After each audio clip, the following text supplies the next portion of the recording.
My mother-in-law told me something surprising. She said, "We're going to live together now. We turned the house into 2 separate homes to make it easier. Is the house in your name, Emma? Sorry to ask, but can you pay the $80,000 bill for the changes?" My mother-in-law and husband thought it was funny, but I felt determined. I was going to tell them something important, even though my husband didn't know yet. I have proof too. My name is Emma Davis, and I'm 26 years old. I live a little away from the city, in a place surrounded by nature. I work in an office and draw pictures for fun. Recently, I've been sharing my drawings online and reading the comments people leave. My husband, who is 3 years older than me, and I have been happily married and living in our beloved old farmhouse since we got married. But there's been a visitor who comes by once a month since then, and they always give me a headache. Emma, I'm here. Please open up quickly." I hurried to the front door. I heard the insistent banging. "Ah, it's my mother-in-law.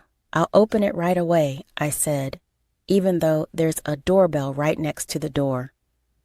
I tried to smile as I opened the sliding door. There are so many bugs around here. It's so annoying. Is George still at work? Poor thing, even on a Saturday. Oh, I brought some of his favorite food. I saw a tired-looking woman holding a big bag waiting at the door. As she chattered on, I tried to keep up my fake smile. This visitor, who comes once a month, is none other than my husband's mother, my mother-in-law. Since my husband is an only child, she feels it's her duty to look after him even after we got married. She even gives me tips on how to manage the house. Last time she visited, she rearranged the whole fridge, making it a hassle for me to prepare breakfast the next day. I remember my husband telling me before we got married, "If my parents ever need care, we'll live together. I hope you understand." I'm disappointed at the thought of leaving our lovely old house when the time comes, but I've accepted it. What bothers me more is the idea of living with my mother-in-law all the time. I feel sorry for my husband, as it's not something I'm looking forward to. Fast forward 2 years into our married life in the farmhouse. My husband told me that his father slipped on the stairs at home and broke his leg. They'll need our help from now on. Let's live together just like we talked about before we got married. Yes, I'm worried too, so I think it's a good idea. Can I still do my drawings? I was concerned about my father-in-law's health, so I agreed to move in with them without hesitation. But I was worried that taking care of my in-laws and doing housework might leave me with no time for my drawing hobby. Whether he knew about my worries or not, my husband just said, "I want you to focus on the house," and left for his office. Left alone in my room, I felt like I was giving up on my husband. As I looked through my drawings, I started sorting out my feelings. Just when I had decided to live with them, something unexpected happened. While I was at work, I suddenly felt numbness in my hands and feet and got really dizzy. I collapsed. Thankfully, a colleague called an ambulance, and although I wasn't in danger, it turned out I had had a stroke at a young age. After a medical checkup, even though I had been warned about high blood pressure during health checkups before, I regretted not taking it seriously and going to the hospital. From the time I found out about the illness to being hospitalized, including tests, surgery, and recovery, it took about 2 months. It all happened so quickly, and I realized my husband showed very little concern for me after being diagnosed with a stroke at a young age. I called my husband with trembling hands, but all I heard was disappointment in his voice, saying, "So, living together we have to wait, huh?" I couldn't believe he was more worried about living arrangements than my health. Luckily, My father-in-law was still in the hospital with a fracture, so I didn't have to worry about taking care of him. This allowed me to focus on my treatment, which was a silver lining. Plus, since we didn't have kids, that wasn't an added concern. Suddenly, I thought of my mother-in-law always talking about wanting to see her grandchild soon. But I pushed that thought away and grabbed my sketchbook. Lately, I had been too busy with preparations to live with my in-laws and undergoing tests since my stroke to indulge in my favorite pastime of drawing. I knew once I moved in with them, I'd have even less time for it. I decided to view my time in the hospital as a gift of freedom from God and resolved to enjoy my hobby to the fullest once this period was over.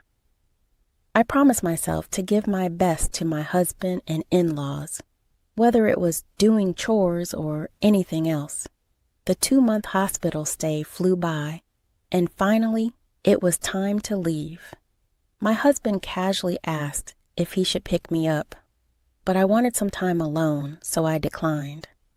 Feeling a bit guilty as I rode the bus, I looked out the window and saw the familiar scenery. I realized I was already near home. The sunlight shining on the lush green leaves was breathtaking, and I felt a mix of emotions thinking goodbye to this beautiful natural setting. Since my in-laws' house is closer to the city, my life is going to change a lot from now on. Feeling a bit sad, I stepped off the bus at the familiar stop. As I walked towards what was supposed to be my beloved old home, I suddenly froze in astonishment. Instead of the familiar private house I knew so well, there stood a completely unfamiliar house that I had never seen before. After being in the hospital for about 2 months, I double-checked the surrounding buildings and the path I took, wondering if I had somehow gotten the location wrong, but it was no mistake. There was no point in wandering around, so I timidly pressed the intercom of the unfamiliar house. A voice I knew well, undoubtedly my husband's, responded with a simple, "Yes." Still feeling confused, I quietly said, "It's Michelle," into the intercom. The front door creaked open, and my husband, dressed casually, appeared. "Ah, welcome home. You're back earlier than I expected. I had the day off today. I could have picked you up," George said. "George, what happened to our house? Why has it changed so much?" I interrupted him, feeling disbelief, noticing his relaxed demeanor, perhaps indicating he had just woken up with his messy hair. Ignoring my anxiousness, George only responded vaguely, "Huh? What's going on? What happened?" Without addressing my question, just then, laughter echoed from inside the house. Unable to believe it, I pushed past my husband and made my way to the living room. Opening the unfamiliar door leading to the living room, I saw my mother-in-law lying on a couch watching TV. She was laughing heartily, holding her stomach. "Why is my mother-in-law in this house?" I asked, bewildered. "Michelle, welcome back. Hospital stays can be long, but don't worry. I took care of the house while you were gone," my mother-in-law said casually. I was puzzled by what my mother-in-law meant by taking care of the house. Did she mean chores? With a sinking feeling, I pressed her on why our old house had changed so much. Without any hint of remorse, she replied, "Well, since we're all going to live together, I thought it would be more comfortable to remodel it into a duplex." The words, "remodeled it into a duplex," kept echoing in my head. My mother-in-law had always been one to meddle in our lives, but I never imagined she would renovate our house without asking. And weren't we supposed to move into my in-laws' house closer to the city center? Every time she visited our old house, she complained about the bugs and the walk from the station. So why all the changes now? "Oh, and there's something else important I have to tell you," my mother-in-law said, switching off the TV with a grin. The remodeling cost a bit. I believe the title to this house is under your name, Michelle. I'm sorry, but could you handle the payment? My mother-in-law chuckled, devoid of any hint of apology. Ah, it's $80,000, she said, her smile growing wider. That's the cost of remodeling, and the title to this house comes with it, Michelle. $80,000. Her unexpected words hit me like a punch to the head, and my legs started shaking. I couldn't even find the words to respond as I stared at my mother-in-law, stunned and laughing without a care. My husband appeared at the entrance and slipped into the living room. Seeing him, I instinctively moved towards him, holding on to a faint hope that he would support me. I repeated to my husband exactly what my mother-in-law had said, desperately awaiting his reaction. But all I got from him was a cold reply. Well, that sounds about right. You'll handle it, won't you? That's just who he is. When I had a stroke, he cared more about our living arrangements than my health. He's the kind of man who listens to his mother's every word, no matter how absurd, a man who always believes his mother is right. My discomfort and dissatisfaction towards my husband reached a boiling point. Once it overflowed, I was done. With all my heart, I decided I would leave this family behind. I understand now, George. I'm going to divorce you and your mother, Cecilia. And no, Cecilia, you can handle the renovation costs on your own. I declared this all at once and turned my back on them, intending to leave the room quickly, but they weren't going to let me go so easily. I've been losing interest in you anyway, so it's no big deal. But remember, this house is in your name, Emma, so you have a responsibility to pay, George remarked. That's right. Feel free to leave, but please settle your dues first, added Cecilia. I was astonished by their selfishness. I couldn't help but sigh. I was sure if I turned around, I'd see their smug faces grinning in victory, but I refused to look back. I stood tall and replied, You keep saying the house is in my name, George, but did you forget the ownership has been transferred to you? I revealed the truth, but they only laughed, thinking I was lying to avoid paying.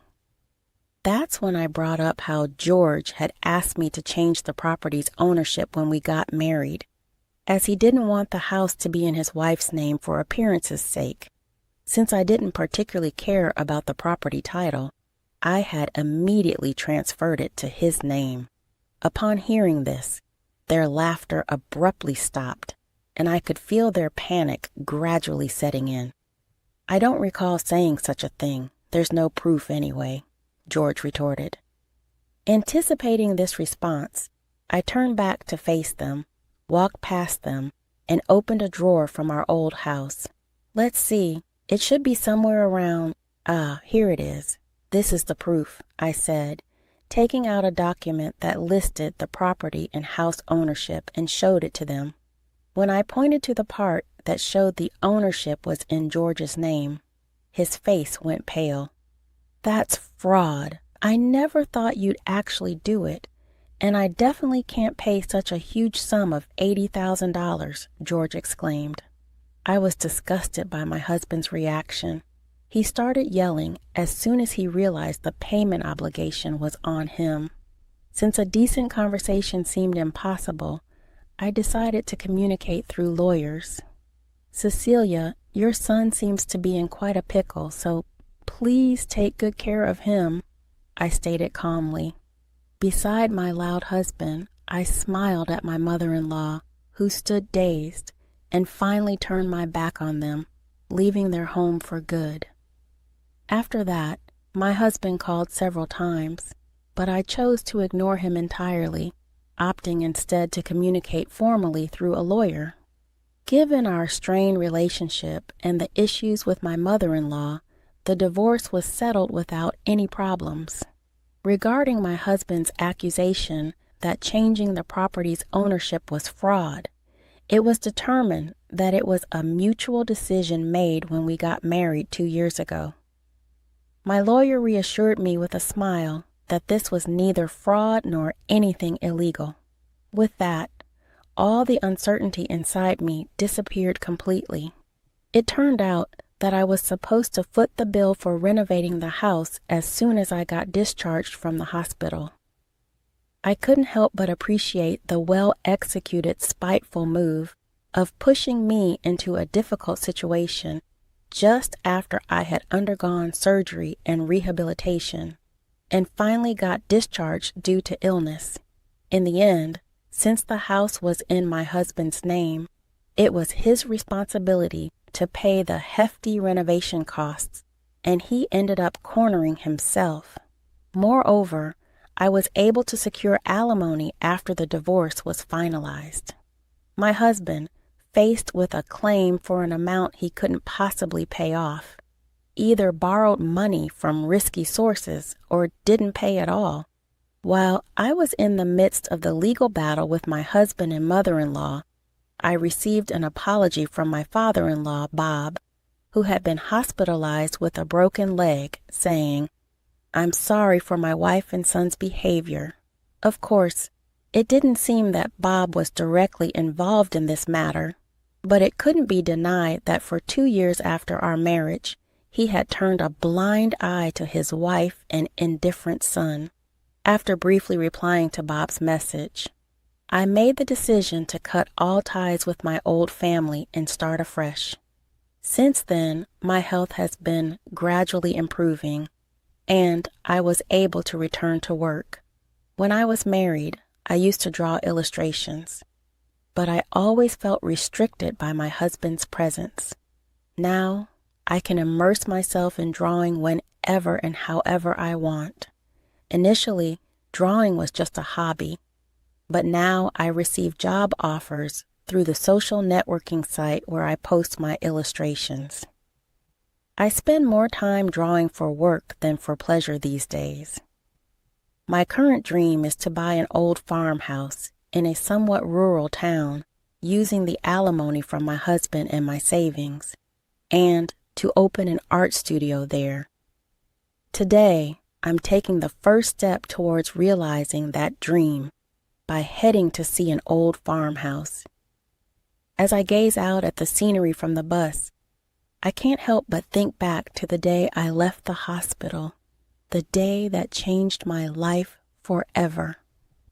The natural scenery outside remains the same as it was that day, but my feelings are clearer now, and I'm filled with excitement for the new life that awaits me. The leaves on the trees, illuminated by the sunlight, look so bright.